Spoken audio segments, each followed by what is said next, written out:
Fuk Sao, Tan Sao, and Bong Sao. The three techniques that make up the entire system of Wing Chun. I'm going to talk about a specific dilemma in Chi Sao, and sometimes, a lot of times in sparring in Wing Chun that happens. And I've got a few remedies for it. So, my good friend and student, Mr. Crow, is going to help us out, right? So here's the technique. We're playing Chi Sao, we're working along. This elbow hand of one of the persons comes over and hooks down. From here you could chop, you could strike, you could do all kinds of stuff. It's almost an unfair technique because it doesn't take a lot of skill. It's timing. Beginners get a hold of this and believe they're really good because it works. It's one of those techniques that just has an edge because most people are rigid. And even if you're super rigid, it can still work. So I'm going to demonstrate a couple of techniques to counter this. So one, I come up with the elbow, he drops Lan Sao 2 from the Chum Kiu form, right, that elbow right into the armpit. And his Wu Sao is up. Now what he's going to try to do is get this Tan Sao flipped behind that elbow. And then this hand can come through to a punch. Could do all types of stuff. Right? So here's the technique. I'm here. He does the elbow. Drive in with Lan Sao 2. Tan down. Maybe you punch high. Maybe you punch low. Maybe you tan jarn. Elbow width. So you have tan da with a punch. Tan jarn with the elbow. So that's the technique. So if I go for this elbow on him, he sticks this in the armpit, using that as a platform for this tan. Now, if this slips down, this is a very advantageous place for him as well. If he's under my foundation here, this is a low bong, like a dai bong. Strong position. Okay? So we're trying to get behind the elbow. Another way we can counter that is if he comes over with the elbow, I Hyung Sao around and punch low. So that first hand may come into contact when he throws that elbow here, but it's going to change. If you stick to the elbow while you move and punch, you can feed one through, but you're controlling by sticking the entire time. So this drill, I throw the elbow, he does Lan 2, just like that. Now, the next move to counter this, if I find myself here, could be, among many movements, here. Now, in which case he could drop this low bong, shedding this, and wreck me with that punch. Unless I could turn Wu, somehow get a trap. Alright? So, I'm going to demonstrate a Chi Sao drill for you on top of these basic counters. We'll do one more counter. We're rolling along. He does the elbow right over the top. I do the same elbow right over the top. Boom. Now, let me say this. When you're practicing Chi Sao, you should not be throwing elbows. Very dangerous. You should not be doing Biu. If you want to do it like that, headgear.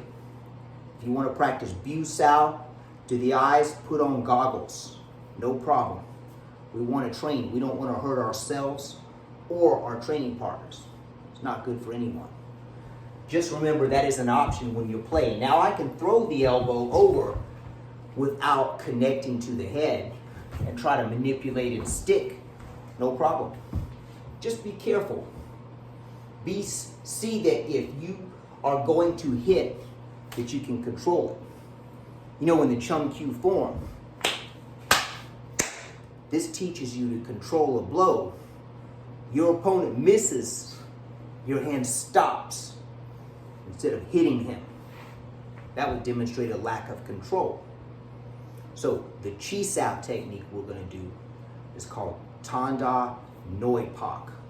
Now Pak Sao, he punches outside of his hand. Goi Pak, outside Pak Sao. Mostly just referred to as Pak Sao. That's Goi Pak. We're gonna do Noi Pak, which is an inside Pak Sao. But I'm gonna do that from a Chi Sao drill. Here's what it looks like. I Tanda, he does Bong Sao and he torques. He does Tanda back. I'm gonna turn Wu Sao with one hand. Noi Pak, inside, he's gonna catch with Bong and torques back. He does Tanda, I Bong, I attack, aggressive Fook. I'm not trying to peg, I'm just forming the position of Fook and pushing. And then we go right back to the roll. I Tanda, he does Tanda back. I roll, Noi Pak, he blocks. He Tanda right away, fast. Aggressive Fook pushes forward. See? You wanna try it?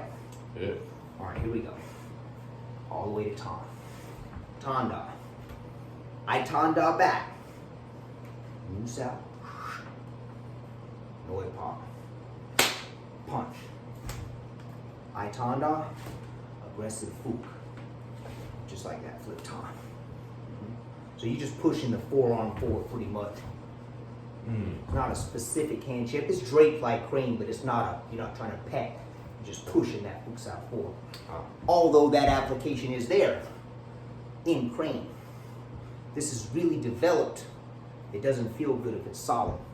So one more time, we're rolling all the way to Tan Sao. All the way to Bong. All the way to Tan. So we're square first, right? Square. Okay, Tan Sao, Bong Sao, Tan Sao. Here we go. He does Tanda, slight torque. I match him. I Tanda back. He stays in place. Wu Sao. He brings my right hand over in his Noi Pak web and then punches. Bam! I Tanda quick. Back to the roll. Aggressive Fook to the middle. One more time. I Tanda. He Tanda's back. 1, 2. He Tanda. Aggressive Fook. Controlling that beak so that you don't go for the head. It doesn't feel good if it's conditioned, like I said. Tanda, Noi Pak. Now there are some times in Wing Chun, very few, where you cannot block and punch at the same time. Wing Chun is 98% block and punch at the same time. But we cannot block and punch with Noi Pak at the same time because it's not designed that way. If I come this way to slap, I can't punch when I'm torqued away from it. This hand is closer, so slap strike. Okay? So if you found this video informative on Tanda Noi Pak and the Biu Jee elbow technique defense, click the like button. Even better, subscribe. Sifu Les Clements out.